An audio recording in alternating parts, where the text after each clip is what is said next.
अब हम स्टार्ट करने वाले हैं यूनिट 3 कोआ का इंस्ट्रक्शन साइकिल। इंस्ट्रक्शन साइकिल क्या होती है? ये बेसिकली फेच, डिकोड या एग्जीक्यूट साइकिल से भी इसको हम बोला जाता है। क्या करता है, नाम से पता चल रहा है कि पहले किसी इंस्ट्रक्शन को फेच करेगा, फिर उसको डिकोड करेगा और फिर उसको एग्जीक्यूट करेगा। ठीक है, it is a fundamental concept that describe how a computer processes a machine language instruction. Simply कि बेसिकली एक कॉन्सेप्ट है जो कि हमें बताता है कि कैसे कंप्यूटर किसी भी हमारे मशीन लैंग्वेज इंस्ट्रक्शन को प्रोसेस करता है, कैसे उस पर काम करता है। तो हमने यहाँ पे इसके नाम से देखा ना, पहले उससे किसी भी इंस्ट्रक्शन को फेच करेगा, फिर उसको डिकोड करेगा, फिर उसको एग्जीक्यूट करेगा। यही हमने स्टेप्स में लिखा है कि फेच साइकिल में जो कि CPU the CPU retrieves the instruction from memory. जो कि हमारा सीपीयू है वो इंस्ट्रक्शन को फेच करता है अपने मेमोरी से। तो हमारी जो मेमोरी होती है उसमें जो इंस्ट्रक्शन स्टोर है सीपीयू उसे फेच करेगा। ठीक है, फिर आता है decode.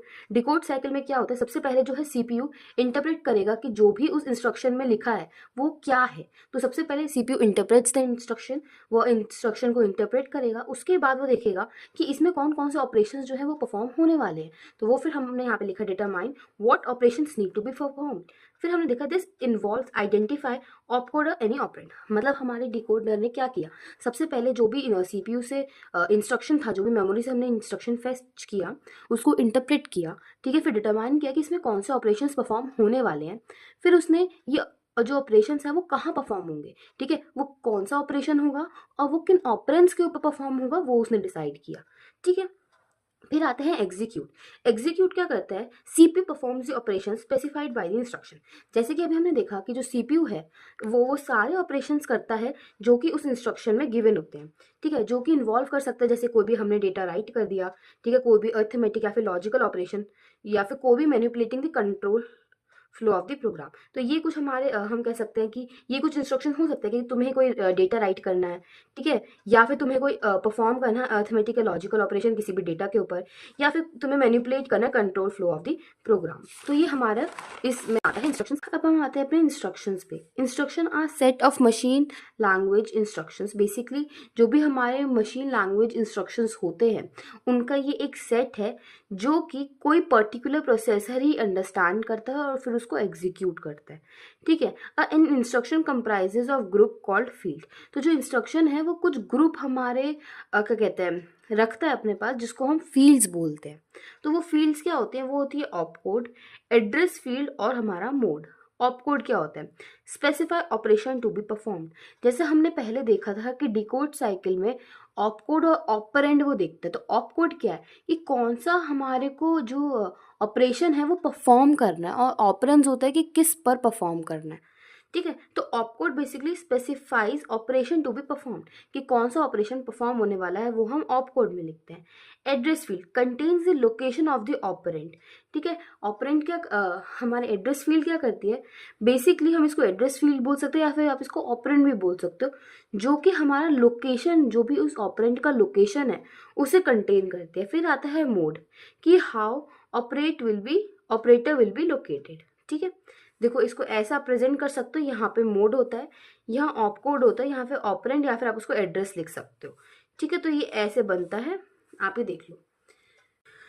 A basic computer has 3 instruction code format. एक बेसिक कंप्यूटर के 3 इंस्ट्रक्शन कोड फॉर्मेट होता है। पहला memory reference, register reference and input output instruction. ठीक है, मेमोरी रेफरेंस में कुछ नहीं है, इसमें जो हमारा i इक्वल्स टू 0 होता है फॉर डायरेक्ट मेमोरी रेफरेंस, और i इक्वल्स टू 1 होता है फॉर इनडायरेक्ट मेमोरी रेफरेंस। यहाँ पे हमने 1 लिखा, ऑपकोड हमने यहाँ पे लिखा और एड्रेस लिखा। ठीक है, जो ऑपकोड है वो 000 से लेकर 110 तक हो सकता है हमारा। फिर आते हैं रजिस्टर रेफरेंस इंस्ट्रक्शन पे।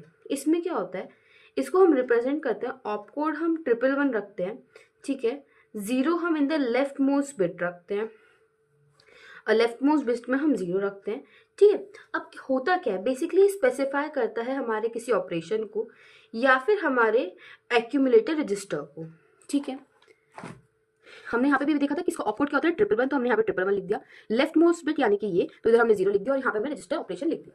ठीक है, i इक्वल्स टू 0। तो जैसे हमने यहाँ पे देखा था, क्या कहते हैं, यहाँ i इक्वल्स टू 1 है तो ये फॉर इनडायरेक्ट मेमोरी रेफरेंस हो गया, अगर यहाँ 0 होता तो फॉर डायरेक्ट मेमोरी रेफरेंस होता।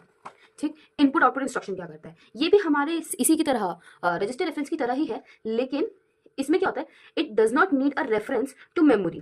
ठीक है, and it is recognised by the operation code 111 with a 1 in the leftmost bit. ठीक है, इसमें हमें किसी reference does not need a reference to memory, हमें मेमोरी के लिए कोई रेफरेंस की जरूरत नहीं होती, हमारा इसमें ऑपकोड ट्रिपल वन ही रहता है, लेफ्ट मोस्ट बिट हमारी वन रहती है, ठीक है। अब जो रिमेनिंग 12 बिट्स होती है हमारी, वो हमें ये बताता है कि हमारा जो इनपुट आउटपुट ऑपरेशन है या भी जो भी टेस्ट परफॉर्म होने वाला है, तो जो भी हमारी रिमेनिंग 12 बिट्स बच जाती हैं वो यूज होती हैं to specify the type of input output operation. Okay, अब हम आते हैं अपने माइक्रो ऑपरेशन पे। माइक्रो ऑपरेशन बहुत सिंपल सी चीज़ है, सीपीयू हमारे जो भी चीज़ें परफॉर्म करता है ऑन अ डेटा जो कि हमारे रजिस्टर में स्टोर होता है। सिंपल, सीपीयू जो भी हमारा परफॉर्म करता है कोई भी ऑपरेशन ऑन अ डेटा, किसी डेटा पर ही करेगा, और वो डेटा कहाँ स्टोर होता है, हमारा रजिस्टर्स में, ठीक है। टाइप्स क्या है, अर्थमेटिक माइक्रो ऑपरेशन, सुनते पता चल रहा है, ये वो ऑपरेशंस होते हैं जो कि अर्थमेटिकली इन्वॉल्व होते हैं, जैसे कि हमारे अर्थमेटिक ऑपरेशंस होते हैं, जैसे एडिशन हो गया, सब्ट्रैक्शन हो गया, मल्टीप्लिकेशन हो गया, डिवीजन हो गया। लॉजिकल माइक्रो ऑपरेशंस, ये वो ऑपरेशंस होते हैं जो कि बिट वाइज ऑपरेशंस होते हैं, या फिर हम बोल सकते हैं जो भी एंड और नॉट जोर वाले ऑपरेशंस होते हैं वो इसमें हम रखते हैं, ठीक है। बेसिकली अगर आपको पता तो लॉजिकल ऑपरेशंस क्यों यूज होते हैं, ये भी किसी भी डेटा को जो है कंपेयर करने के लिए यूज होते हैं, ठीक है। या कोई भी हमारा बाइनरी डेटा है तो उसे मैनिपुलेट करना, जैसे उसको या तो लेफ्ट शिफ्ट कर दिया या उसको राइट शिफ्ट कर दिया, इस टाइप से, ठीक है। तो वो हमारा बेसिकली शिफ्टिंग माइक्रो ऑपरेशन होता है। बट हम इससे लॉजिकल माइक्रो ऑपरेशंस को हम यूज करते हैं किसी भी एंड और नॉट जब भी हमारे को लॉजिकल ऑपरेशंस परफॉर्म करने हैं। फिर आता है हमारा शिफ्ट माइक्रो ऑपरेशंस। जैसे मैंने अभी बताया कि ये क्या करते हैं, मूविंग ऑफ बिट्स, हमारा कोई भी नंबर होगा तो उसे पहले बिट्स में कन्वर्ट किया जाता है, देन हम उस बिट को या तो राइट साइड उसको शिफ्ट करते हैं या हम उसको लेफ्ट साइड शिफ्ट करते हैं, तो वो हमारा शिफ्ट माइक्रो ऑपरेशन होता है, ठीक है। या फिर आता है हमारा ट्रांसफर माइक्रो ऑपरेशन। बेसिकली ये हमारा जो है डेटा को मूव करता है बिटवीन दी डिफरेंट रजिस्टर, ठीक है। अब आता है सिंबॉलिक रिप्रेजेंटेशन। क्या है, R1 प्लस R2, इसका जो भी हमारा आउटपुट होगा वो R3 में स्टोर हो गया, R1 माइनस R2 जो भी होगा हमारा R3 में स्टोर हो गया। देखो यहाँ पे लिखा है R1 प्लस R2 हम R3 लिखते हैं ना, तो सिंपल सी चीज यहाँ पे ऐसे लिखी जाती है, ठीक है। फिर आता है हमारा register transfer language, a symbolic notation use to describe micro operation transfer. तो बेसिकली जो भी हमारा माइक्रो ऑपरेशन ट्रांसफर होता है उसका सिंबॉलिक रिप्रेजेंटेशन ही रजिस्टर ट्रांसफर लैंग्वेज होता है। इसमें हम रजिस्टर को ऐसे लिखते हैं सिंपली बॉक्स के अंदर शोइंग इंडिविजुअल बिट, अगर हमें कोई भी इंडिविजुअल बिट शो करनी है तो हम ऐसे लिख देते हैं, यहाँ पे कोई भी नंबर आप लिख सकते हो, ठीक है। फिर या फिर हम उसको डिवाइडेड इनटू 2 पार्ट्स, हम उसको 2 पार्ट में डिवाइड कर देते हैं, ओके। अब देखो यहाँ पे सिंपल डिस्क्रिप्शन और एग्जांपल। बेसिकली क्या होता है, अगर हमें कोई भी लेटर या फिर न्यूमरल्स, कोई भी लेटर या फिर नंबर रिप्रेजेंट करना है, ठीक है, लेटर या नंबर है हमारे पास, ठीक है, वो करता क्या है, बेसिकली वो डिनोट करता है रजिस्टर को। हमारा जो भी रजिस्टर है उसको हम लेटर की हेल्प से ही डिनोट कर पाते हैं, जैसे ये MAR R2, ठीक है। तो ये क्या डिनोट कर रहा है, ये डिनोट कर रहा है कोई रजिस्टर, ठीक है। पेरेंथेसिस, पेरेंथेसिस क्या करते हैं, ये डिनोट करते हैं हमारे किसी भी रजिस्टर का कोई पार्ट, जैसे R2 है तो इसका 0 से लेकर 7 तक का कोई पार्ट होगा। एरो क्या करता है, ये हमारा डायरेक्शन बताता है किसी इंस्ट्रक्शन का। ये तो बहुत सिंपल सी चीज़ है कि जैसे डायरेक्शन बता रहे हैं ना कि ये यहाँ पे जा रहा है, ठीक है। फिर कॉमा, बेसिकली टू किसी भी दो ऑपरेशन या बाकी ऑपरेशन को एक दूसरे से सेपरेट करने के लिए हम कॉमा यूज करते हैं। फिर आता है अपना शिफ्ट माइक्रो ऑपरेशन, सिंपल सी चीज, arithmetic right shift. Arithmetic right shift क्या होता है ये मैं बताती हूँ। हमारा जो भी पहला बिट होता है ना, जैसे यहाँ पे मैंने 1 लिख रखा है, दिस इज 1 1 0 0 1, तो यहाँ पे 1 है, ठीक है। तो हमने नीचे यहाँ पे जब राइट शिफ्ट करेंगे तो 1 ही ऐड करेंगे, तो हमने यहाँ 1 लिखा और इन सबको राइट शिफ्ट कर दिया, और ये जो एंड की होती है इसको हम डिस्कार्ड कर देते हैं, ठीक है। अगर इधर 1 है तो हमने 1 किया, अगर इधर 0 तो हम यहाँ पे 0 ऐड करेंगे और फिर बाकी सबको राइट शिफ्ट कर देंगे। इसको राइट शिफ्ट किया, इसको किया, इसको किया, इसको किया, एंड वाले को डिस्कार्ड कर दिया। अर्थमेटिक लेफ्ट शिफ्ट क्या होता है, सिंपल लेफ्ट शिफ्ट जैसे होता है, इसमें हमारे को 0 1 का कोई वो नहीं होता, इसमें हम सिर्फ लेफ्ट में 0, राइट में हम यहाँ पे 0 ही करेंगे, सबको लेफ्ट शिफ्ट किया और इधर हमने राइट साइड पे 0 लिख दिया। लॉजिकल राइट में भी हम 0 ही ऐड करेंगे और लॉजिकल लेफ्ट में भी हम यहाँ पे 0 ही ऐड करेंगे। जब शिफ्ट करते हैं तो पहले 0 ही लिखा जाएगा, ठीक है। बस अर्थमेटिक राइट शिफ्ट में एक अंतर होता है कि इसमें जो भी हमारी फर्स्ट होती है वही हम नीचे लिखते हैं, बाकी फिर उसको शिफ्ट करते हैं। बाकी तीनों शिफ्ट में हम जैसे arithmetic left shift, logical right और लॉजिकल लेफ्ट, इन सब में हम 0 ही रखते हैं। फिर हम आते हैं अपने सर्कुलर लेफ्ट पे। कैसे होता है, हम इसमें क्या करते हैं, बेसिकली जो भी हमारा देखो सर्कुलर राइट शिफ्ट देखते हैं। पहले क्या किया हमने, इसे राइट में ट्रांसफर किया, इसको हमने इधर लिखा, इसे राइट किया, इसे राइट किया, और अब जो ये बचती है एंड में इसको हम सबसे आगे लिख देते हैं, ठीक है। लेफ्ट शिफ्ट में हमने क्या किया, लेफ्ट शिफ्ट में हमने इसको ट्रांसफर किया इधर, सॉरी इधर हो गया, इसको इधर शिफ्ट किया, इसको इधर किया, इसको इधर किया, ये इसको हमने इधर लिख दिया, ठीक। तो ये आपको चीज समझ आ गई होगी। अब आते हैं logical micro operations. Logical micro operations कैसे हम करते हैं, देखो अगर कोई 0 है तो उसको हम क्लियरली बोलते हैं, तो हमने 0 को एरो डाल के F लिख दिया। X डॉट वाई, डॉट क्या रिप्रेजेंट करता है, एंड, तो इसको हम कैसे रिप्रेजेंट करते हैं माइक्रो ऑपरेशन में, ऐसे A और यहाँ पे हम ये वो लगाते हैं B और इसको F में किया, ठीक है। कॉम्प्लीमेंट करना है तो बस हमने यहाँ B बार लगा दिया क्योंकि एंड ऑपरेशन ही है, और कॉम्प्लीमेंट है Y का तो हमने यहाँ पे B पे बार लगा दिया, सेम ऐसे ही, ठीक। X तो इसका मतलब है कि ट्रांसफर है, तो हमने A को डायरेक्ट इसमें F में ट्रांसफर कर दिया। इधर हमने लिखा है X डॉट, तो वही एंड वाले ही हम सिंबल लगाएंगे और बस A पे बार लगा देंगे, ठीक है। ये Y मतलब ट्रांसफर कर रहे हैं हम, तो बस हमने B को ट्रांसफर कर दिया F में। ये साइन, ठीक है, एक्सक्लूसिव और इसका हम नेम बोलते हैं। सिंपल जो साइन यहाँ पे है वही साइन यहाँ लगा दो, प्लस में मतलब विच और होता है, तो हमने यहाँ पे जो एंड में लगाया था उसका काइंड ऑफ अपोजिट कर दिया, ठीक है। इतना वैसे नहीं आता है बट स्टिल पढ़ के जाओगे तो अच्छा है। फिर आते हैं अपना रिस्क और सिस्क, ये बहुत इंपॉर्टेंट है, ये बहुत बार एग्जाम्स में आता है, ठीक है। रिस्क और सिस्क क्या होता है, रिस्क की full form reduced instruction set computer, CISC की full form complex instruction set computer, ठीक है। रिस्क क्या होता है, इसका जो कोड का साइज होता है ना वो लार्ज होता है, ठीक है। सिस्क का जो कोड का साइज होता है वो स्मॉल होता है। रिस्क क्या होती है, an instruction executed in a single clock cycle. तो बेसिकली रिस्क में जो रिस्क जो होता है उसमें जो हमारी इंस्ट्रक्शन है वो एक सिंगल क्लॉक साइकिल में ही एग्जीक्यूट हो जाती है, ठीक है। यहाँ और सिस्क में क्या होता है, इसमें एक से ज्यादा में साइकिल लग सकती हैं। फिर आता है कि जो रिस्क में हमारा instruction fits in one word which is one word equals to 2 byte, ठीक है। सिस्क में जो हमारा इंस्ट्रक्शन है वो वन वर्ड से ज्यादा का साइज ही लेता है, ठीक है। रिस्क में हमारा क्या होता है कि जो भी इंस्ट्रक्शन है उसका एक फिक्स साइज होगा। सिस्क में जो साइज है वो वेरिएबल होता है, कभी भी बढ़ सकता है कम हो सकता है, तो वो चीज़ वेरिएबल में आ जाएगी, ठीक है। रिस्क क्या करता है, बेसिकली ये बस register to register arithmetic operation he perform करता है। लेकिन जो सिस्क होता है वो हमारे रजिस्टर टू रजिस्टर या memory to memory arithmetic operation perform कर सकता है, ठीक है। फिर आता है नेक्स्ट पॉइंट कि जो रिस्क है इसमें हमारे को ज्यादा नंबर ऑफ रजिस्टर्स की जरूरत होती है, सिस्क में हमें कम नंबर ऑफ रजिस्टर्स की जरूरत होती है। रिस्क क्या है, सिंपल है और लिमिटेड एड्रेसिंग मोड है। सिस्क क्या है, basically complex and more addressing mode. ये बहुत कॉम्प्लेक्स होता है क्योंकि देखो अपने सिस्क की फुल फॉर्म में लिखा कॉम्प्लेक्स इंस्ट्रक्शन, ठीक है। तो कॉम्प्लेक्स आप इसको ऐसे याद रख सकते हो कि कॉम्प्लेक्स और मोर इंस्ट्रक्शन एड्रेसिंग मोड में चाहिए होता है। रिस्क में जो है हमारा लो पावर यूज होता है, सिस्क में हाई पावर सॉरी कंज्यूम करता है, ठीक। फिर आते हैं रिस्क पे ये हाईली पाइपलाइन होता है, सिस्क पे ये लेस पाइपलाइन होता है। रिस्क ये ज्यादा रैम यूज करते हैं और हमारा सिस्क जो है वो कम रैम यूज करता है। तो ये हमारे रिस्क और सिस्क के कुछ डिफरेंसेस हैं, आप इसको लर्न कर सकते हो। 7 मार्क्स में तो नहीं आता, 2 मार्क्स में आता है, तो आप देख सकते हो। बट स्टिल अगर 7 मार्क्स में भी आता है तो मैंने आपको डिफरेंसेस बता दिए। फिर आते हैं पाइपलाइन पे, ये बहुत इंपॉर्टेंट टॉपिक है, ये पेपर में बहुत बार आता है। पाइपलाइनिंग क्या होती है, ठीक है। तो सबसे पहले क्या होता है कि हमें अपने जो सीपीयू है उसकी परफॉर्मेंस बढ़ानी है, ठीक है, to improve the performance of the CPU. तो हमारे पास दो मेथड्स है। पहला कि हम अपना जो हार्डवेयर है उसको इंप्रूव कर दें, फास्ट सर्किट उसमें लगा दें, ठीक है। दूसरा ऑप्शन आता है कि हम अपने जो हार्डवेयर है उसको इस टाइप से अरेंज करें कि हम मल्टीपल ऑपरेशंस कर सके एक सेम टाइम में, ठीक है। तो अब ये दो ऑप्शन हो गए हमारे पास। अब क्योंकि फास्टर सर्किट्स अगर हम हार्डवेयर में डालेंगे तो फास्टर सर्किट्स जो है वो बहुत ज़्यादा एक्सपेंसिव होते हैं, तो ऐसे हमारी कॉस्ट बढ़ जाएगी, जिस वजह से हम सेकंड ऑप्शन चूज करते हैं कि हम अपने हार्डवेयर को कुछ इस टाइप से अरेंज कर देंगे multiple operation at the same time हम परफॉर्म कर सकें, ठीक।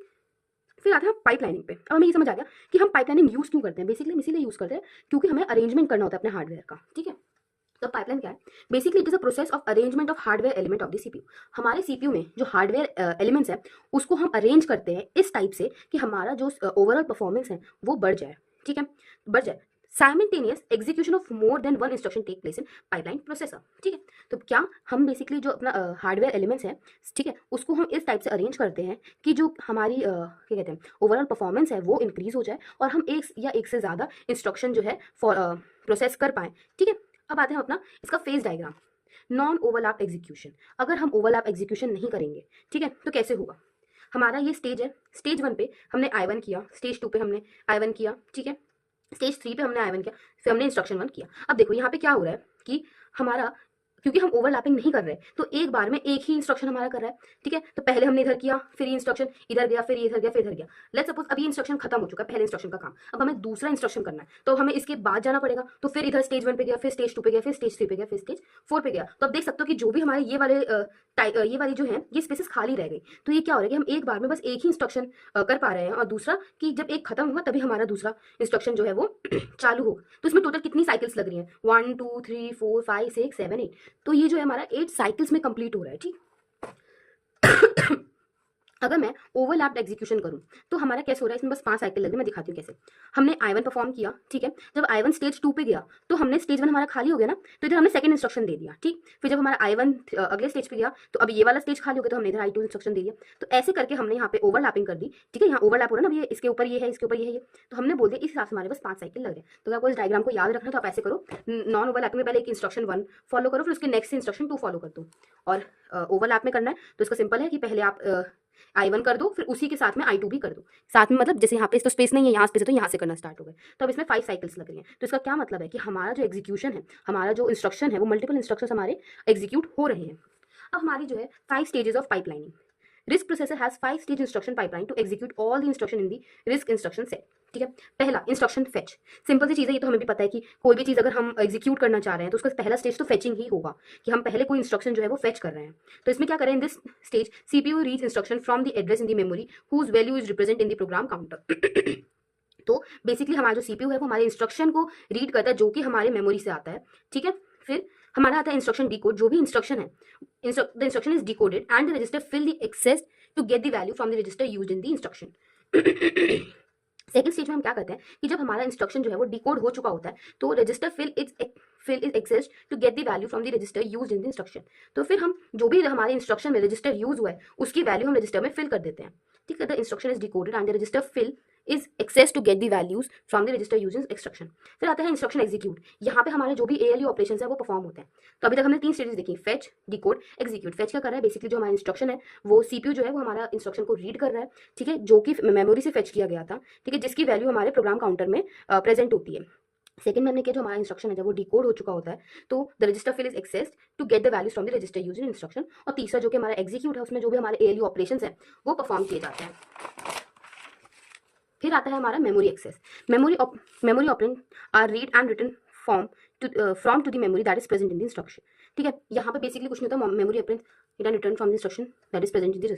फिर आता है हमारा write back. In this stage computer fetch values return back to the register present in the instruction. तो इसमें कुछ नहीं है, बेसिकली जो भी हमारे कंप्यूटर ने हमारी वैल्यू फेच की है वो वापस उसी रजिस्टर में भेज दिया जाता है, ठीक है, जहाँ पे हमारी इंस्ट्रक्शन प्रेजेंट थी। मेमोरी एक्सेस में क्या किया, memory operand are read and write return from to the memory. तो बेसिकली फ्रॉम या टू दी मेमोरी, तो जो मेमोरी ऑपरेंड है वो या तो रीड करता है या राइट करता है हमारी मेमोरी में या फिर मेमोरी से, ठीक है, जो कि हमारे इंस्ट्रक्शन में प्रेजेंट होती है, that is present in the instruction. ठीक, यहाँ पे फ्रॉम /2 है, ठीक है। फिर आते हैं अपना 4 स्टेज पाइपलाइनिंग में। इसमें ऐसा कुछ नहीं है, मतलब हमने 5 स्टेज भी है हमारे पास, 4 स्टेज भी है। इसमें देखो एक स्टेज कम कैसे हो रहा है, पहला वही फेच किया, instruction fetches instruction to be execute, जो भी हमारा इंस्ट्रक्शन एग्जीक्यूट होना है उसे फेच किया। दूसरा कि हमारा जो भी इंस्ट्रक्शन है उसे डिकोड किया। तीसरा जो भी हमारे इंस्ट्रक्शन है उसको एग्जीक्यूट किया, कैसे एग्जीक्यूट किया, ठीक है, this unit performs instruction execution, it executes instruction, जो भी हमारा इंस्ट्रक्शन था उसको एग्जीक्यूट किया। फोर्थ क्या कहता है, fourth function unit perform right back the result so obtained after executing the instruction. तो बेसिकली क्या कहता है, 4th स्टेज हमारा, इसमें मेमोरी वाला कुछ रोल नहीं है, इसमें जो भी हमारा